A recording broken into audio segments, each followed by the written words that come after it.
పుస్తకం ఒక 10-15 పేజీలు చదివాక లేదా ఒక చాప్టర్ చదివాక వాళ్ళకి మంచి కిక్ వస్తుంది. కిక్ వచ్చిన తర్వాత అబ్బా ఎంత బాగుందో పుస్తకం చదవటం అని చెప్పి వాళ్ళు ఈ నెలలో 10 పుస్తకాలు చదివేయాల్సిందే. అతివృష్టి ఏది చేసినా అదే, డైటింగ్ చేసినా అదే, వర్కౌట్ చేసినా అదే, ఆలోచించినా అదే, ఏది చేయండి అతివృష్టి. దీనివల్ల ఏమవుతుంది, సంవత్సరంలో సంపాదించాల్సిన రిజల్ట్ నెలలో రావు కాబట్టి వాళ్ళు డీమోటివేట్ అయిపోతారు. సెకండ్ టైం ఏం చేస్తారంటే దానికి రివర్స్ చేస్తారు, అనావృష్టి.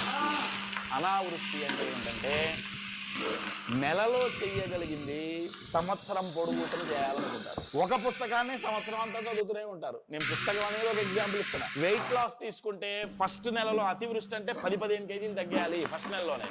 అనావృష్టి అంటే సంవత్సరం మొత్తం మీద 3 కేజీలు తగ్గితే చాలు. దీనివల్ల ఏమవుతుందంటే హ్యాబిట్స్కి వచ్చే అతిపెద్ద ఛాలెంజ్